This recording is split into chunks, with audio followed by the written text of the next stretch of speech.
চৌধুরী বাড়ির জমিতে দাঁড়িয়ে রয়েছে রমাকান্ত চৌধুরী ও গুটি কয়েক গ্রামবাসী। রমাকান্ত বাদে সকলের হাতে জ্বলন্ত মশাল। অদূরে সরু গাছের সাথে এক তরুণীকে শক্ত করে দড়ি দিয়ে বাঁধা রয়েছে। মেয়েটির কপাল, গাল, শরীরের বিভিন্ন অংশে ছোট বড় ক্ষত। প্রচণ্ড শারীরিক ও মানসিক যন্ত্রণায় তার দুই কাজল কালো আঁখি ভরে উঠেছে জলে। ধুঁকতে থাকা অবস্থায় সে কাকুতি মিনতি করছে তাকে অন্তত প্রাণী যাতে না মারা হয়। কিন্তু রমাকান্তের মুখে ফুটে উঠেছে একটা পৈশাচিক হাসি। এক গ্রামবাসীর হাত থেকে জ্বলন্ত মশালটা ছিনিয়ে নিল রমাকান্ত। তারপর এক পা করে এগিয়ে গেল গাছের দিকে। তারপর মশালটা চেপে ধরল গাছের গায়ে। মুহূর্তের মধ্যেই আগুনের লেলিহান শিখা লাফ দিল গাছের গুঁড়িতে। তারপর ধীরে ধীরে আগুনের লকলকে জীব আষ্টে পৃষ্ঠে জড়িয়ে ধরতে লাগলো গাছের প্রতিটা অংশকে। আগুনের সেই লোলুট শিখা এবার ছড়িয়ে পড়তে লাগলো মেয়েটির দেহ। প্রচণ্ড যন্ত্রণায় আর্তনাদ করে উঠতে লাগলো সে। রমাকান্ত দাঁড়িয়ে দাঁড়িয়ে উপভোগ করতে লাগলো মেয়েটির মৃত্যু যন্ত্রণা। খানিক পরেই কার্যত দেহটা ঝলসে গেলে রমাকান্ত পড়ে থাকা কিছু পোড়া হাড়গোড় বাগানের কোথাও পুঁতে দেওয়ার আদেশ দিয়ে অন্তরে চলে গেল। আজ রাতটা তার সুরা সহযোগে ভালোই কাটবে। ট্রেনটা মোহনপুর প্ল্যাটফর্মে এসে দাঁড়াতেই ধীর পায়ে অশেষ বেরিয়ে এলো। রাত প্রায় 8টা বাজে। এই ট্রেনটা আজকের শেষ ট্রেন। এরপর আবার সে ভোর 6টায়। মাঝখানের এই বিশাল সময়টা কার্যত নিজুমপুর হয়ে থাকে এই সাব স্টেশনটা। তবে মোহনপুর জায়গাটা মন্দ নয়। সবুজ গাছগাছালি, হরেক রকমের পাখি আর বিঘার পর বিঘা জমি দিয়ে ঘেরা মোহনপুর একবার এলে আরেকবার আসতে মন চাইবেই। যদিও অশেষ এখানে বেড়াতে আসেনি, সে এসেছে একটা বিশেষ কাজে। তার নিজস্ব একটা রিয়েল এস্টেটের কোম্পানি আছে।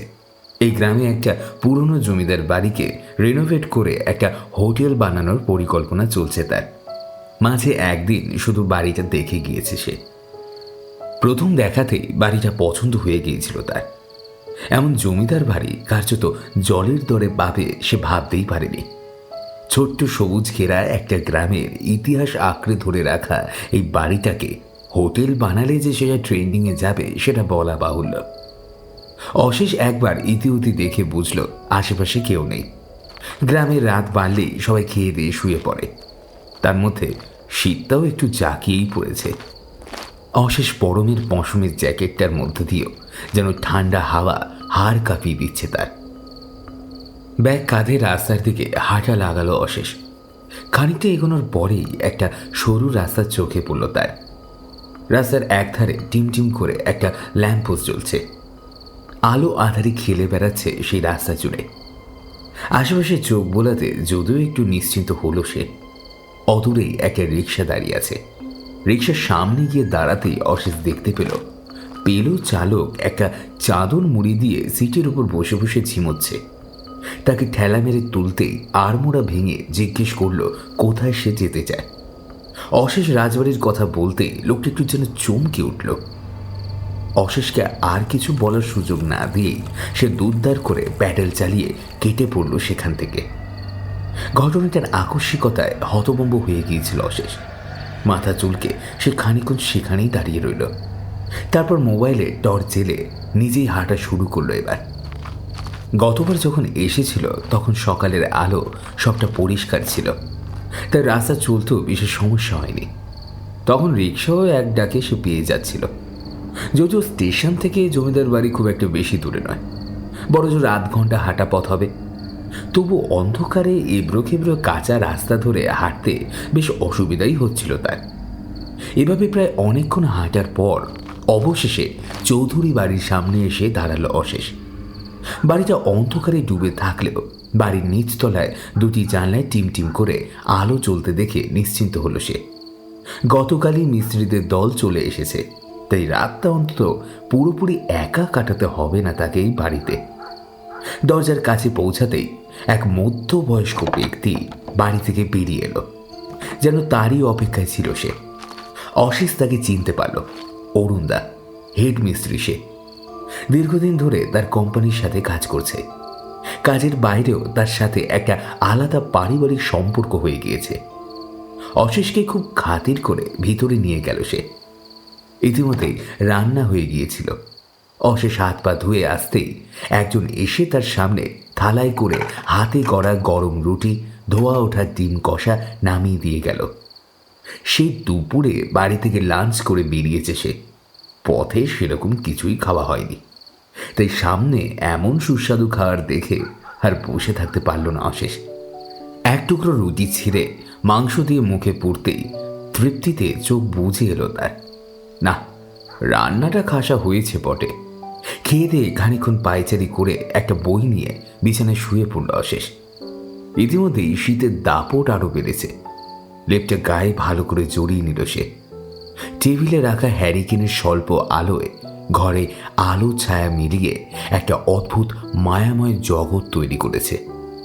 বই পড়তে পড়তে কখন যে ঘুমিয়ে পড়েছিল বুঝতেই পারেনি অশেষ। হঠাৎ একটা শব্দে ঘুমটা ভেঙে গেল অশেষের। চোখ খুলতেই দেখতে পেল সারা ঘর অন্ধকারে ডুবে আছে। হ্যারিকেনের বোধহয় তেলের অভাবে বহুক্ষণ আগেই দেহ রেখেছে, কিন্তু কিসের শব্দে ঘুমটা ভাঙল বুঝতে পারল না অশেষ। চোখ কচলে কিছুক্ষণ চুপ করে শুয়ে থাকার পরেও যখন কোনো আওয়াজ এলো না, তখন সবটা মনের ভুল ভেবে যেই আবার শুতে যাবে তখনই তার কানে এলো জানলার কাছে ঠক ঠক শব্দ, যেন কেউ বাইরে থেকে কাছে টোকা দিচ্ছে। বিষয়টা বেশ অদ্ভুত লাগলো তার। সে আছে দোতলায়, এত উঁচুতে উঠে এত রাতে কে টোকা দিচ্ছে জানলায়? কান খাড়া করলো অশেষ। আবার হ্যাঁ, ওই তো স্পষ্ট আওয়াজটা শুনতে পাচ্ছে সে। খানিক ইতস্তত করে জানলার দিকে এগিয়ে গেল অশেষ। জানলাটা খুলতেই কাউকে চোখে পড়ল না তার। শুধু এক ঝলকে কনকনে ঠান্ডা হাওয়া একটা ঝাপটা মেরে গেল তার চোখে মুখে। কিছুক্ষণ জানলার সামনে দাঁড়িয়ে থেকে আবার বিছানায় এসে শুয়ে পড়ল সে। যদিও এবার আর জানলা বন্ধ করল না অশেষ। চোখটা বন্ধ করে শুতেই জানলার দিকে একটা চাপা গর্জন কানে এলো তার। মুহূর্তে চোখ খুলতেই সে দেখতে পেল নিকোষ অন্ধকারের মাঝে ঠিক জানলার বাইরে পাশাপাশি দুটো ছোট ছোট আগুনের গোলা জ্বলছে।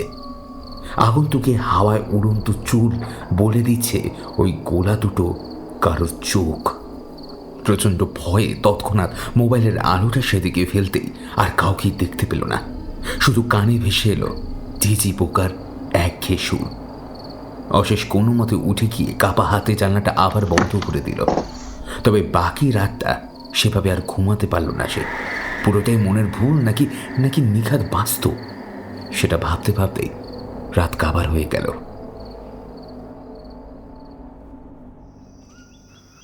অশেষের বরাবরের অভ্যাস মর্নিং ওয়াকের। আজও তোর ব্যতিক্রম হলো না। সকাল 6টা নাগাদ এক গ্লাস জল খেয়ে বাইরে হাঁটতে বেরিয়ে পড়ল সে।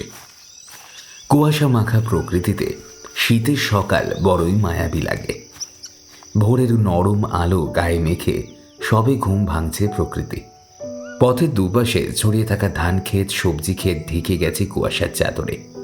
মাঝে মাঝে চোখে পড়ছে তাল আর খেজুরের গাছ। পাখিদের দল সবে বোধহয় ঘুম ভেঙে শুরু করেছে প্রভাতী সঙ্গীতের আসর। বেশ খানিকটা হাঁটার পর একটা ছোট্ট চায়ের গুমটি নজরে পড়ল অশেষের। এক কাপ চা চেয়ে গুমটির সামনে পাতা বেঞ্চিতে আরাম করে বসল সে। পাশেই আরো দুজন চাদর মুড়ি দিয়ে বসে আছে। তাদের মধ্যে একজনের হাতে আজকের খবরের কাগজ। দোকানদার উনুনে চায়ের জল চাপিয়েছে ইতিমধ্যে। অশেষকে দেখতে পেয়ে একজন জিজ্ঞেস করল, দাদা কি নতুন নাকি এই গায়ে? হ্যাঁ, গতকালই এসেছি।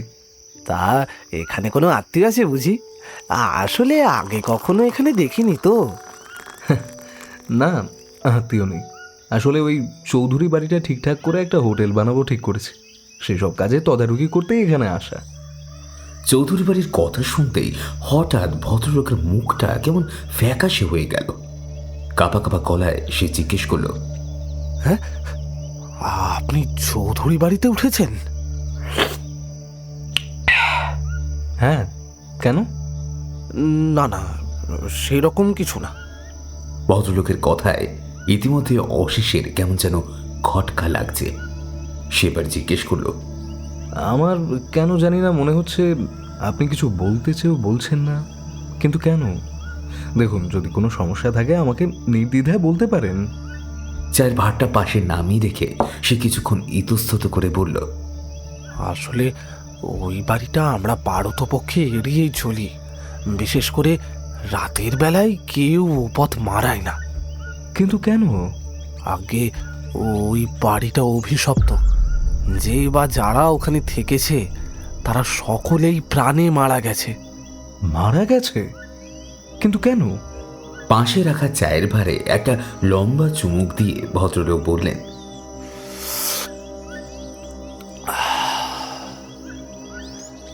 এই বাড়িতে ভূত আছে, তাই যখনই কেউ এই বাড়িতে থাকতে যায় তারা প্রাণে মারা যায়।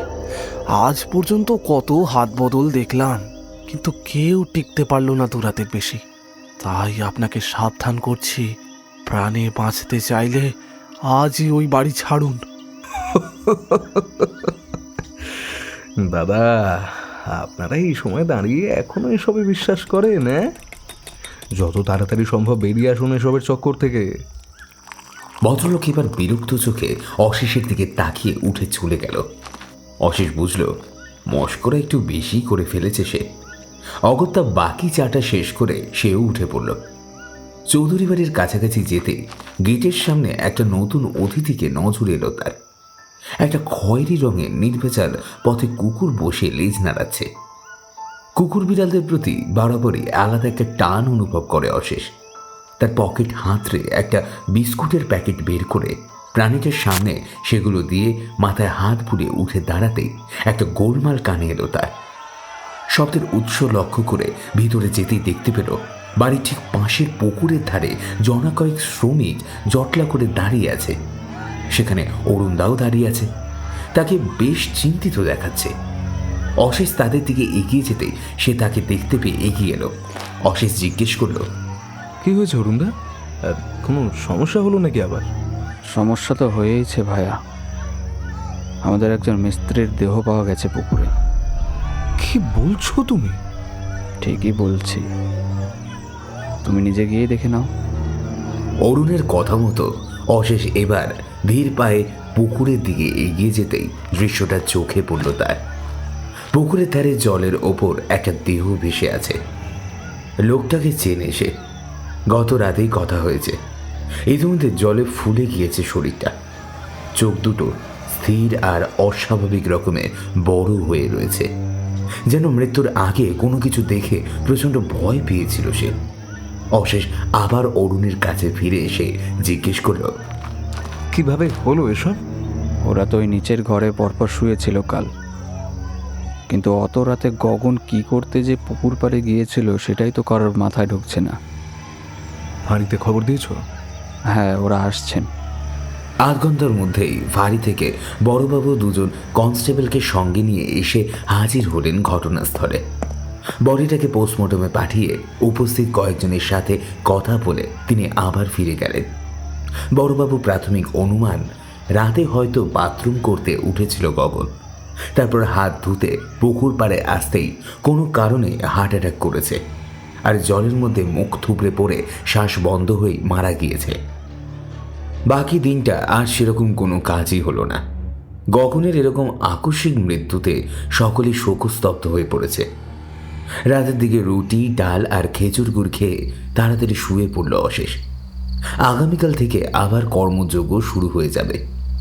বিছানায় গা এলিয়ে দিতেই গভীর ঘুমে তলিয়ে গেল সে। রাতে মাঝে মাঝেই নেশার রোগ আছে সুরেশের। এই নিয়ে নিত্য ঝামেলা লেগে আছে তার বাড়িতে। তবুও তার স্বভাবের পরিবর্তন হয়নি। আজকেও কয়েকজনের সাথে মদ নিয়ে বসে পড়েছিল সে। শীতের রাতে খাওয়াটা তার বেশি হয়ে গিয়েছে আজ। নেশার ঘোরে ঠিকমতো টাল সামলাতে পারছিল না সে।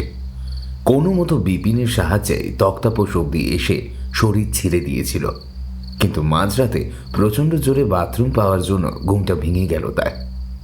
ইতিমধ্যে নেশার ঘোরটাও কিছুটা কমেছে, তাই আর কাউকে ডাকল না, বরং গায়ে চাদরটা জড়িয়ে নিজেই সে ঘরের বাইরে বেরিয়ে এলো।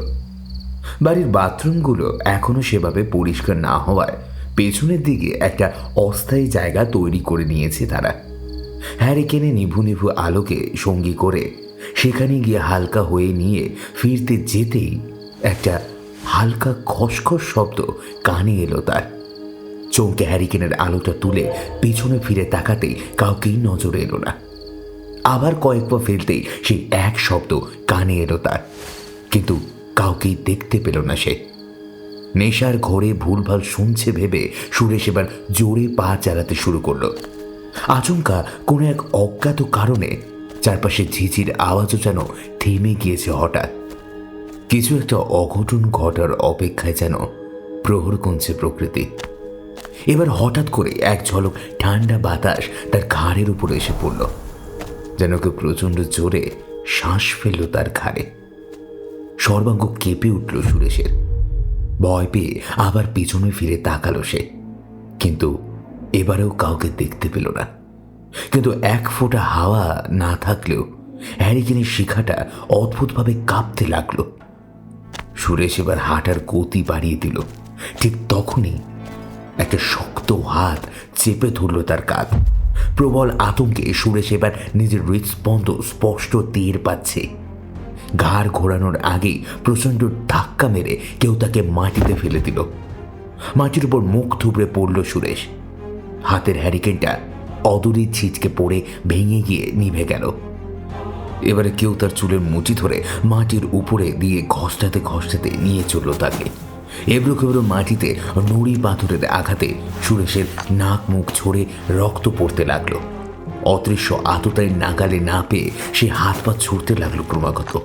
এবার কেউ তাকে প্রচণ্ড জোরে ছুঁড়ে ফেলে দিল একটা পাশে। তারপর তার ঠিক পিঠের উপরে যেন কেউ দড়াম করে বসে পড়ল, আর তার সঙ্গে সঙ্গেই কেউ দু হাত দিয়ে তার মাথাটা ধরে পিছন থেকে টানতে লাগলো।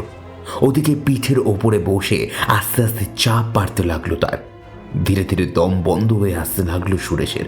কেউ অদৃশ্য শক্তিতে তার মাথাটা এবার প্রচণ্ড জোরে পিছনে টেনে দিল। মটমট করে আওয়াজ করে মুহূর্তের মধ্যেই সুরেশের মাথা ঝুলে পড়ল একদিকে। গলা থেকে ফিনকি দিয়ে রক্ত বেরিয়ে এলো। পাশাপাশি মেরুদণ্ডের চাপ পড়ে ভয়ানক একটা শব্দ হলো। সুরেশের দেহটা খাবি খেতে খেতে স্থির হয়ে গেল। গলা থেকে বেরিয়ে এলো রক্তের স্রোত। মাটি ভিজে গেল, কাদা কাদা হয়ে গিয়েছে ততক্ষণে। সকাল সকাল হই হট্টগোলের আওয়াজ পেয়ে অশেষের কাঁচা ঘুমটা ভেঙে গেল। তাড়াতাড়ি নিচে নেমে আসতেই সে দেখতে পেল উঠোনের একপাশে জটলা করে দাঁড়িয়ে রয়েছে কয়েকজন। অরুণ তাকে দেখতে পেয়ে তড়িঘড়ি এগিয়ে এসে চিন্তিত গলায় বলল, একটা খুব বড় সমস্যা হয়ে গেছে। আবার কি হলো? আজ সকাল থেকে সুরেশকে পাওয়া যাচ্ছে না, যেন বেমালুম হাওয়ায় মিলিয়ে গিয়েছে মানুষটা। বেশ কিছু মিস্ত্রিও ব্যাগপত্র গুছিয়ে নিয়ে পালিয়েছে। পাওয়া যাচ্ছে না মানেটা কি? ও তো এক নম্বরের মাতাল। দেখো দেখো, কাছাকাছি কোথাও গিয়ে পড়ে আছে হয়তো। না গো, ভোর থেকে সবাই খুঁজছে ওকে, আশেপাশে কোথাও নেই। তাহলে কি বাড়ি চলে গেল নাকি? কিন্তু ও তো এভাবে না বলে যাওয়ার লোক নয়।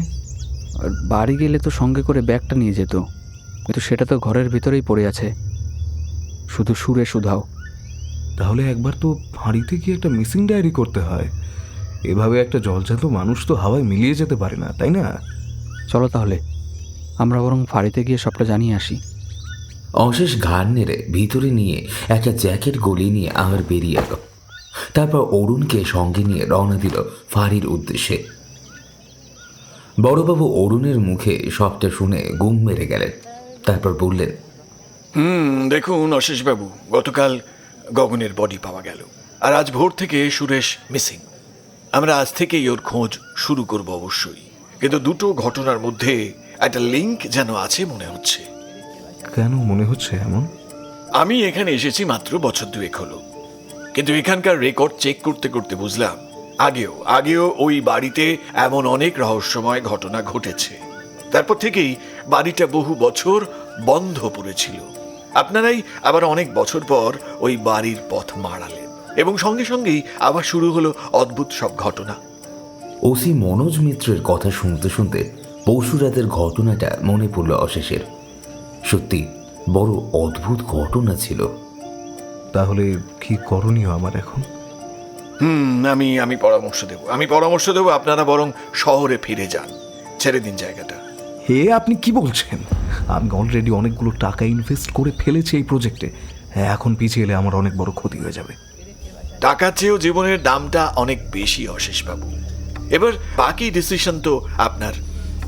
আমি কয়েকদিন দেখতে চাই, আর সেরকম কিছু চোখে পড়লে না হয় শহরেই ফিরে যাব। বেশ, তাই হোক। আপনারা তাহলে মিসিং ডায়েরিটা করে দিন, আমরা খুব তাড়াতাড়ি তদন্ত শুরু করছি। অশেষ উঠে চলে আসছিল। এমন সময় বড়বাবু তাদের দাঁড়াতে বলে নিজেই এগিয়ে এসে বললেন, একটা কথা আপনাদের জানাতে ভুলে গেছি। গগনের পোস্টমর্টম রিপোর্টেও ওর মৃত্যুর কারণ বড়ই ধোঁয়াশায় মোড়া। মানেটা কি? যে মৃত্যুটাকে প্রাথমিকভাবে একটা দুর্ঘটনা বলে মনে হচ্ছিল, সেটা হয়তো আদৌ দুর্ঘটনা নয়।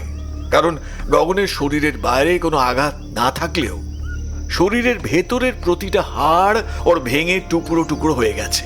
এমনকি ফুসফুস আর হার্টেও গভীর ক্ষত পাওয়া গেছে। ডাক্তাররা নিজেও খুব অবাক। কোনো সাধারণ মানুষের পক্ষে এটা করা তো সম্ভব নয়, আর এভাবে কাউকে খুন করা একেবারেই সম্ভব নয়। এমন আবার হয় নাকি?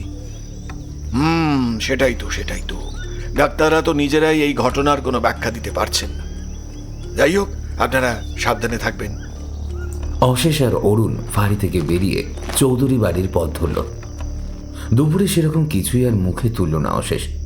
মেজাজটা একেবারে বিগড়ে গিয়েছে তার। সন্ধ্যার দিকে নিজের ঘরে একলাই বসেছিল অশেষ। বিছানার পাশের টেবিলে হ্যারিকেনটা চলছে। পাশের দেওয়ালে ঘরে উপস্থিত দু একটা জিনিসও তার নিজের লম্বা লম্বা ছাওয়া সৃষ্টি হয়েছে। খোলা জানলা দিয়ে ঠান্ডা হাওয়া মাঝে মাঝে উকি দিয়ে যাচ্ছে ঘরে। অশেষ বালিশে হেলান দিয়ে একটা বই খুলে বসেছিল, যদিও সেটা মোটেই পড়ছে না সে। মস্তিষ্কের ভিতরে চিন্তা খেলা করে বেড়াচ্ছে তার। বিভিন্ন চিন্তার মাঝেই হঠাৎ তার চোখটা চলে গেল পাশের দেওয়ালে। প্রথমে বিষয়টা খেয়াল না করলেও পরে চমকে উঠল অশেষ। দেওয়ালে একটা ছায়া শুধু এপাশ থেকে ওপাশ ঘুরে বেড়াচ্ছে, যেন অশেষের ঠিক কাছেই কেউ পায়চারি করছে। অথচ সারা ঘরে সে ছাড়া আর কেউই নেই। ছায়ামূর্তির লম্বা চুল আর পরনের শাড়ি দেখে সহজেই আন্দাজ করা যায় সেটি একটি নারী মূর্তি। এমন অদ্ভুত কাণ্ড দেখে কিংকর্তব্য বিমূঢ় হয়ে রইল অশেষ। এবার কিছু একটা নড়াচড়া করছে দেখে ঘরের কোণের দিকে নজর গেল তার। আজ ঘরে আলো আছে বলেই আলো ছায়ার মাঝে ছায়ামূর্তিকে স্পষ্ট দেখতে পেল সে। কিন্তু এমন বিভৎস ও হিংস্র মুখ অশেষ বোধহয় আগে কখনো দেখেনি। কোনো জীবিত মানুষের মুখ কি আদৌ এমন হয়? ঘরের কোণে স্থির হয়ে থাকা সেই নারী মূর্তির মুখের জায়গায় মাংস পুড়ে দলা পাকিয়ে গিয়েছে। কোথাও কোথাও বেরিয়ে পড়েছে সাদা হাড়। চোখের কোটর দখল করেছে অসীম শূন্যতায়। সে শূন্য দৃষ্টি দিয়ে নারী মূর্তি তাকিয়ে আছে অশেষের দিকে। মাথার উপর কয়েকটা চুল হাওয়ার মধ্যে উড়ে বেড়াচ্ছে। ভয়ে সারা শরীর হিম হয়ে গেল অশেষের। সে নারী মূর্তি এবার হলদে ধারালো দাঁত বের করে নিঃশব্দে হাসতে লাগলো। তারপর ধীরে ধীরে এগিয়ে আসতে লাগলো অশেষের দিকে, যেন হাওয়ায় ভাসতে ভাসতে একটা লাশ এগিয়ে আসছে তার দিকে। প্রবল আতঙ্কে হাত পা অবশ হয়ে যেতে লাগলো অশেষের। নিজের চোখের সামনে আজ যা দেখছে সে, তা কোনো মতেই অবিশ্বাস করা যায় না। তার থেকে হাত পাঁচেক দূরত্বে এসে দাঁড়িয়েছে সেই ছায়ামূর্তি। তারপর একটা কালো ধোয়ার কুণ্ডুলিতে পরিণত হয়ে জানলা দিয়ে বাইরে বেরিয়ে গেল। একসঙ্গে এত কিছু নেওয়ার ক্ষমতা তার ছিল না অশেষের। তার চারপাশের পৃথিবীটা হঠাৎ দুলে উঠে চোখের সামনে নেমে এলো অন্ধকারের গাঢ় পর্দা। বিছানায় লুটিয়ে পড়ল অশেষের অচৈতন্য শরীরটা। ভোরের দিকে অরুণ সহ কয়েকজনের ডাকাডাকিতে জ্ঞান ফিরল অশেষের। জ্ঞান ফেরার সঙ্গে সঙ্গে মনে পড়ে গেল গত রাতের কথাটা। ভয়ে গায়ের লোম খাড়া হয়ে গেল তার। অরুণ কিছু একটা আন্দাজ করে বাকিদের ঘরের থেকে বাইরে যেতে বলল। তারপর তার পাশে বসে বলল, এই কি হয়েছিল তোমার? এভাবে জ্ঞান হারিয়ে পড়েছিলে কেন? আমি তো আরেকটু হলেই ডাক্তার ডেকে আনছিলাম। অশেষ একটু ইতস্তত করে গত রাতের ঘটনাটা খুলে বলল তাকে। সবটা শুনতে শুনতে গভীর হয়ে উঠল অরুণের মুখ। সে বলল, হয়তো এই বাড়ির উপরে কোনো অশুভ শক্তির প্রভাব রয়েছে।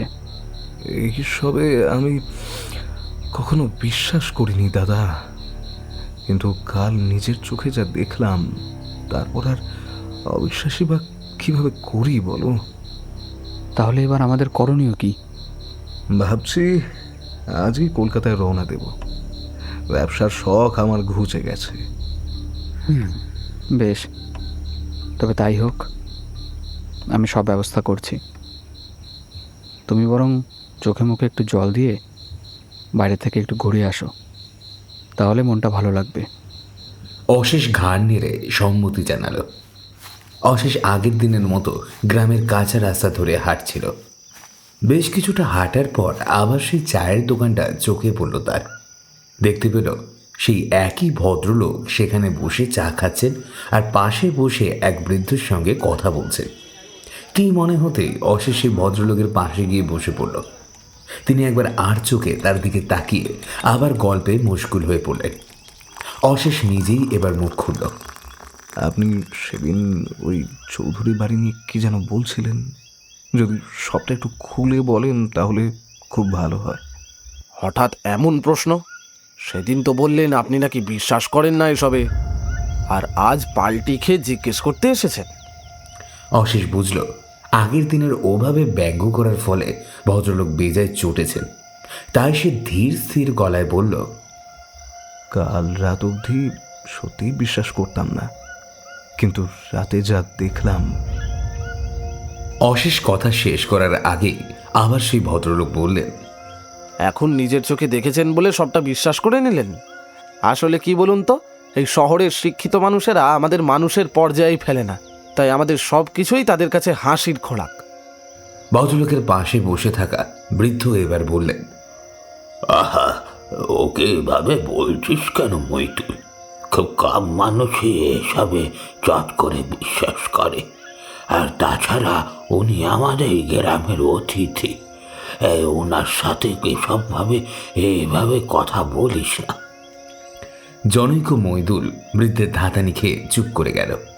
বৃদ্ধ এবার অশেষের দিকে তাকিয়ে বলল, তুমি বোধহয় চৌধুরী বাড়িতে নতুন এসেছো না? অশেষ ঘাড় নেড়ে সায় দিল। মইদুল যে তোমাকে আগেই সাবধান করেছিল বাবা, তখন শুনলে বোধ হয় ভালোই করতে। ওই বাড়িতে এমন কি আছে কাকা, যার জন্য কেউ টিকতে পারে না ওখানে? বৃদ্ধ শূন্য দৃষ্টিতে কিছুক্ষণ তাকিয়ে রইলেন, যেন স্মৃতির মলিন পাতা থেকে খুব কষ্ট করে কিছু পড়ার চেষ্টা করছেন। তারপর চায়ের ভারে একটা লম্বা চুমুক দিয়ে সেটা একটু দূরে ছুঁড়ে ফেলে দিয়ে শুরু করলেন বলতে, আজ থেকে প্রায় 100 বছর আগের কথা। রমাকান্ত চৌধুরী ছিল এই অঞ্চলের দাপুটে জমিদার। তার কথায় বাকি গরুতে এক ঘাটে জল খেত। খাজনা আদায় থেকে শুরু করে জমিদারি পরিচালনা সব ক্ষেত্রেই রমাকান্ত ছিল ভীষণ কড়া। আবার এই গ্রামের কয়েকটা গুমটিতে রমরমিয়ে চলত তার চোলাই মদের ব্যবসা।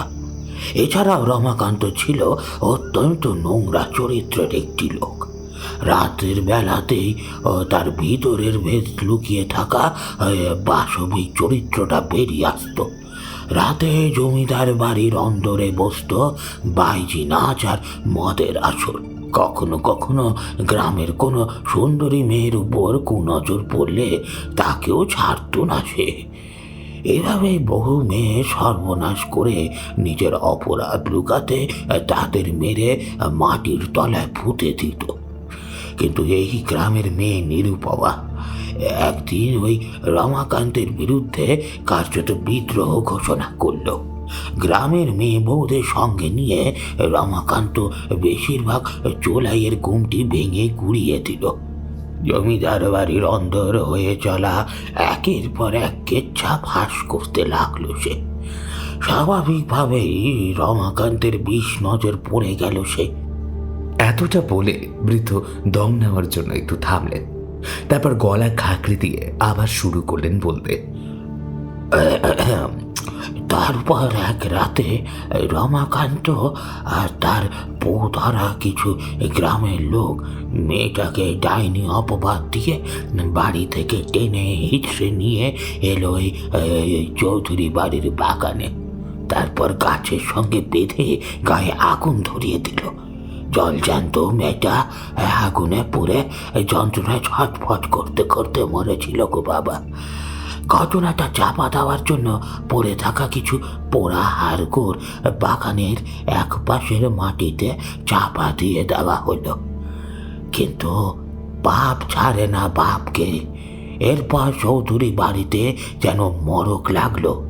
একের পর এক অস্বাভাবিক মৃত্যু হতে লাগলো পরিবারের সদস্যদের। সবশেষে মারা গেল রমাকান্ত চৌধুরী। শুনেছি রমাকান্তের মৃতদেহ পাওয়া গিয়েছিল সম্পূর্ণ রক্তশূন্য। এভাবেই পতন হলো চৌধুরী জমিদারির। তারপর একের পর এক হাত বদল হলেও পরিস্থিতি একই রয়ে গেছে। কেউ একটা রাতও টিকতে পারে না ওখানে। আমরাও পর্যন্ত রাতের বেলা ওই বাড়ির পথ মারাই না। তাহলে আপনি বলতে চাইছেন নিরুপমার প্রেতাত্মা এখনো ঘুরে বেড়াচ্ছে ওই বাড়ির আনাচে কানাচে? হ্যাঁ, সেই জন্যই মইদুল তোমাকে সেদিন সাবধান করেছিল। সত্যিই বড় ভুল হয়ে গেছে আমার। তবে তবে আমি আজকেই ওই বাড়ি ছেড়ে দিচ্ছি। টাকা গেলে না হয় যাক, প্রাণটা তো থাক। অশেষের কথা শুনে বৃদ্ধ এবার হেসে উঠলেন। মইদুল ব্যঙ্গের হাসি হাসতে লাগলো। অশেষ অবাক হয়ে জিজ্ঞেস করলেন, কি হলো হঠাৎ? আপনারা এইভাবে হাসছেন কেন? আপনি যদি ভেবে থাকেন ওই বাড়ি ছেড়ে দিলেই সব সমস্যা মিটে যাবে, তাহলে ভুল ভাবছেন। মানে? ওই বাড়িতে একবার যে রাত কাটায়, তার যতক্ষণ না মৃত্যু হচ্ছে ততক্ষণ পর্যন্ত নিরুপমা তার পিছু ছাড়ে না। এটাই যুগের পর যুগ হয়ে চলছে বাবা। এ আপনি কি বলছেন? তাহলে উপায়? উপায় তো আমারও জানা নেই, তবে পাশের গ্রামে মধুপুরে এক তান্ত্রিক থাকেন, নাম তার রুদ্রনাথ। পাঁচ গায়ের মানুষ তাকে সম্মান করে। তার কাছে একবার গিয়ে দেখতে পারেন, যদি কোনো রাস্তা খুঁজে পান।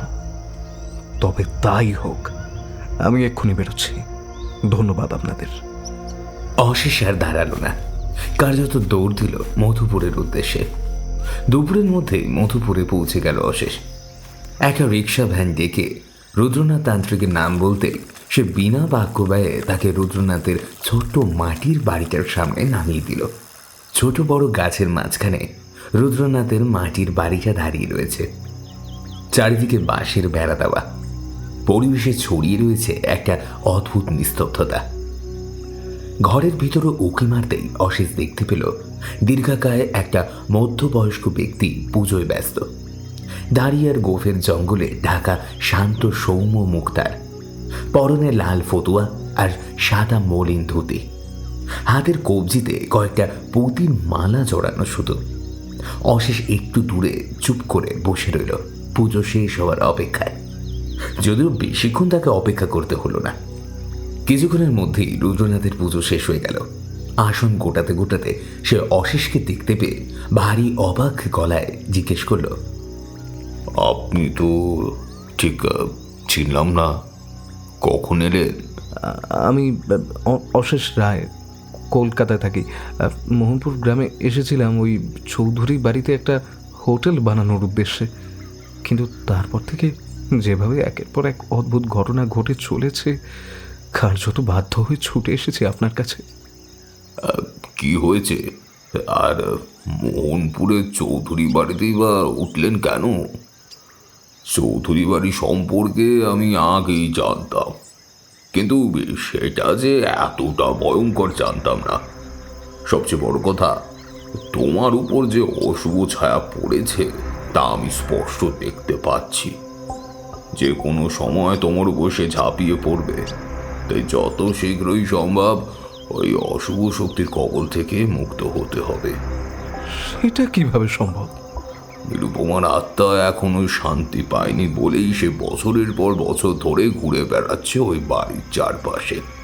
তাই কোনোভাবে যদি তার আত্মার মুক্তি দেওয়া যায়, তবেই তোমার বিপদ মুক্তি হবে। আমি ওই বাড়িতে একটা যজ্ঞ করব। যজ্ঞ সফল হলে মুক্তি পাবে ওর আত্মা। আজই করবেন? হ্যাঁ, আজকেই করব। এখনই চলো। এই বেলা বেরিয়ে পড়লে সন্ধে নামার আগে নিশ্চয়ই পৌঁছে যেতে পারবো ওই চৌধুরী বাড়িতে। কিছুক্ষণের মধ্যেই অশেষ আর রুদ্রনাথ বেরিয়ে পড়ল চৌধুরী বাড়ির উদ্দেশ্যে। শীতকালে অন্ধকার খুব দ্রুত নামে, তাই অনেক চেষ্টা করেও বিকেলের আগে তারা পৌঁছাতে পারল না। বাড়িতে ঢোকার মুখে গেটের সামনে অশেষ আবার সেই খয়েরি রঙের কুকুরটাকে দেখতে পেল, যেন তার অপেক্ষাতেই বসেছিল সে। গতকাল দুপুর আর রাতেও প্রাণীটাকে খাইয়েছে সে। এই দুদিন অমন সুন্দর মুখটার উপর মায়া পড়ে গিয়েছে তার। অশেষ ভিতর থেকে একটু ভাত আর দু এক টুকরো মাছ এনে কুকুরটার সামনে দিতে সে মহানন্দে লেজ নাড়তে নাড়তে খাওয়া শুরু করলো। অশেষ আলতো হাতে তার মাথায় হাত বুলিয়ে ভেতরে চলে গেল। রুদ্রনাথের কাছে যজ্ঞের বেশিরভাগ জিনিস মজুদ ছিল, শুধু কাঠ আর ঘি জোগাড় করতে হলো। বাড়ির সামনের অংশে কিছুটা জায়গা পরিষ্কার করে দেওয়া হলো যজ্ঞের জন্য। রুদ্রনাথ সেখানে আগুন জ্বালিয়ে আসন বিছিয়ে বসলেন। তারপর শুরু করলেন যজ্ঞ। একটু দূরে হ্যারিকেন হাতে সবটা দেখতে লাগলো অশেষ আর অরুণ। এভাবে বেশ কিছুক্ষণ কেটে গেল। এদিকে অন্ধকার আরো গাঢ় হয়েছে। চারিপাশের আবহাওয়া কেমন যেন থমথমে হয়ে উঠেছে, যেন কিছু একটা ভয়ঙ্কর ঘটার আগাম আভাস পেয়েছে প্রকৃতি। সেই মৌনব্রত ধারণ করেছে। অন্যদিকে রুদ্রনাথ মন্ত্রোচ্চারণের সঙ্গে সঙ্গে যজ্ঞের আগুনে কিসব যেন ছুটছে। সেখান থেকে মাঝে মাঝে বিকট ফটফট শব্দ বেরিয়ে আসছে। হঠাৎ শোর শব্দে হাওয়া বইতে শুরু করলো, অথচ আকাশে এক ফোঁটা মেঘের লেশ মাত্র নেই। হাওয়ার দাপটে বাগানের প্রতিটা গাছে কাঁপুনি শুরু হয়ে গেল। ধুলোর ঝড়ে দুহাত ধরে জিনিসও দেখা দুষ্কর হয়ে পড়ল। অরুণ আর অশেষ দুজনই এই ঘটনা বেশ অবাক হয়ে গিয়েছে, যদিও রুদ্রনাথের মধ্যে কোনো বিচলনই দেখা গেল না। তিনি যেন আগে থেকেই এমন কিছুরই একটা আভাস করেছিলেন। তিনি এক মনে যজ্ঞ চালিয়ে যেতে লাগলেন। ইতিমধ্যে পোড়া মাংসের কটু গন্ধে ভরে উঠল বাতাস। হঠাৎ অদূরে আগাছার ঝোপের ওপর দৃষ্টি আটকে গেল অশেষের। অশেষের দৃষ্টি লক্ষ্য করে অরুণও সেদিকে তাকিয়েছে। ততক্ষণে ঝোপটা ঠেলে একটা মাথা বেরিয়ে এসেছে।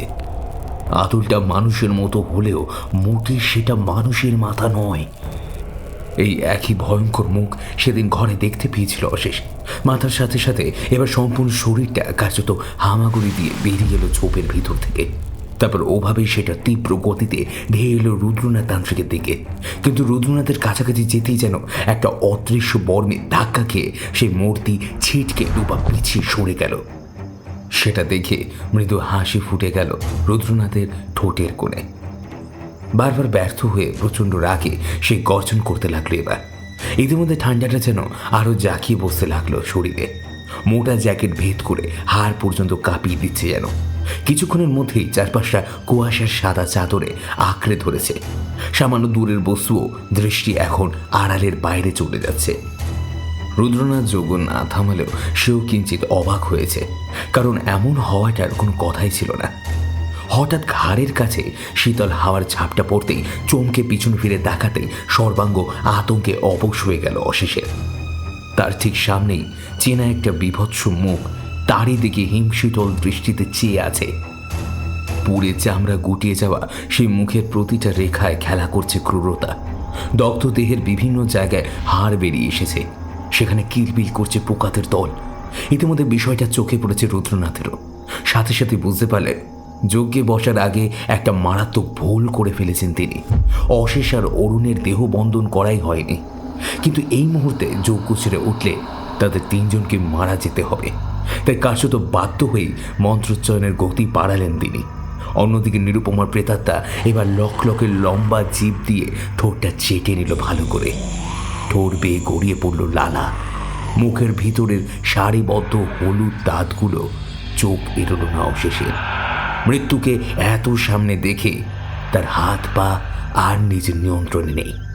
অবশ হয়ে গিয়েছে যেন শরীরের প্রতিটা অঙ্গ প্রত্যঙ্গ। নিরুপমা আচমকা চেপে ধরল অশেষের গলা। রুদ্রনাথ আর স্থির থাকতে পারলেন না। তিনি যজ্ঞ বন্ধ করে এগোতে যেতেই নিরুপমা একটা ধাক্কা মেরে ছিটকে ফেলে দিল তাকে। একটা মোটা গাছের গায়ে আছাড় মারল রুদ্রনাথকে। তার গোড়ালিটা মোচকে বেঁকে গেল। যন্ত্রণায় কাঁকিয়ে উঠলেন তিনি। ওদিকে প্রতি মুহূর্তে গলার উপর চাপ বাড়তে লাগলো অশেষের। অরুণ চেয়েও কিছু করতে পারছে না। ভয়তে তার সারা শরীরে কাঁপুনি দিচ্ছে। দুটো পা যেন কেউ মাটির সাথে গেঁথে দিয়েছে তার। অশেষ এবার দম বন্ধ হয়ে আসছে যেন যেন এক্ষুনি ফুসফুসে প্রতিটা রক্ত জালিকা ফেটে যাবে তার। একটু শ্বাসের জন্য হাত পা ছুটতে লাগলো সে। ঠিক তখনই ঘটে গেল একটা অদ্ভুত কাণ্ড। কেউ কেউ করে একটা খয়েরি নম্বর কুকুর ঝাঁপিয়ে পড়ল নিরুপমার উপর। মুহূর্তের মধ্যে নিরুপমা অশেষকে ছেড়ে দূরে সরে গেল। তারপর শুরু হলো শরীরী ও অশরীরী এক অসম লড়াই। তিনজনে অবাক হয়ে দেখতে লাগলো সেই যুদ্ধ। নিরুপমা ধারালো নখের আঘাতে কুকুরটার শরীরে ছোট বড় ক্ষত সৃষ্টি হচ্ছে। বরং গর্জন করতে করতে নিরুপমার প্রেতাত্মা ব্যতিব্যস্ত হয়ে তুলেছে সে। সুযোগ বুঝে রুদ্রনাথ খোঁড়াতে খোঁড়াতে গিয়ে অসম্পূর্ণ যজ্ঞ আবার শুরু করল। খুব সামান্যই আর বাকি ছিল। কিছুক্ষণের মধ্যেই যজ্ঞের শেষ আহুতি দেওয়ার সঙ্গে সঙ্গে নিরুপমা এক বিকট আর্তনাদ করে কয়েক ফুট উপরে হাওয়ায় ভেসে উঠল। তারপর তার দেহটা পরিণত হলো এক কালো ধোঁয়ার কুণ্ডুলিতে। ধীরে ধীরে সেই ধোঁয়ার কুণ্ডুলি মিলিয়ে গেল বাতাসে। রুদ্রনাথ হাঁফ ছেড়ে বাঁচলেন। অরুণ তাড়াতাড়ি ছুটে গেল অনতি দূরে পড়ে থাকা অশেষের দিকে। সে ইতিমধ্যে কিছুটা সামলে উঠেছে। অশেষ এবার এগিয়ে গেল মাটির উপর শুয়ে থাকা কুকুরটার দিকে। দেহের বিভিন্ন ক্ষত থেকে ঝরে পড়ছে রক্ত। মাটি ভিজে গিয়েছে। অশেষ তাকে কোলে তুলে নিল। পরিচিত হাতের ছোঁয়া পেতেই কুকুরটা কুই কুই করতে শুরু করলো। কষ্টে একটু লেজ নাড়ল। তারপর অশেষের গলাকে একটু চেটে দিয়ে নিস্তেজ হয়ে পড়ল তার কোলে। অশেষের চোখে জল ভরে উঠেছে। মাত্র 3 দিনের আলাপে কোনো মানুষ যেটা করবে না সেটাই প্রাণীটা করে দিয়ে গেল। দেখিয়ে দিল মানুষের চেয়ে কোনো অংশে কম নয় তাদের ভালোবাসা, কিংবা হয়তো একটু বেশি।